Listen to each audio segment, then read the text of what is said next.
πόσο εύκολο είναι να ανεβάσω 100 reels την ημέρα, να κάνω 100 δημοσιεύσεις την ημέρα, να κάνω πάρα πολλά projects για τον εαυτό μου, να βγάλω πάρα πολλά χρήματα και πόσο δύσκολο είναι να μπορέσω να συνδεθώ με τον εαυτό μου και με το παιδί μου. Εάν δεν συνδεθούμε με τον εαυτό μας, με τον πύργο ελέγχου, τον εσωτερικό μας εαυτό, το εσωτερικό μας παιδί, τις ανάγκες μας, εάν δεν το φροντίσουμε, εάν δεν το ερωτευτούμε, εάν δεν το αγαπήσουμε,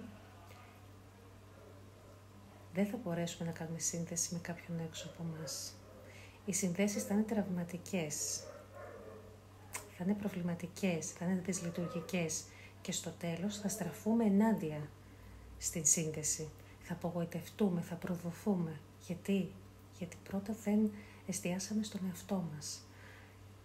Ο μοναδικός, εύκολος τρόπος που η ψυχοθεραπεία μπορεί πάρα πολύ να βοηθήσει σε αυτό είναι να συνδεθώ με τον εαυτό μου για να συνδεθώ με τον σύντροφό μου, να συνδεθώ με το παιδί μου. Πώς θα βοηθήσουμε τα παιδιά μας? Εάν βοηθήσουμε το παιδί μας, αν κάτσω και ακούσω τι έχει να μου πει η μικρή Χαρούλα, ο μικρός Στέφανος, ο μικρός Χρήστος, θα μπορέσω να ακούσω τον μικρό Θανάση, την μικρή κορούλα μου και το μικρό μου γιο.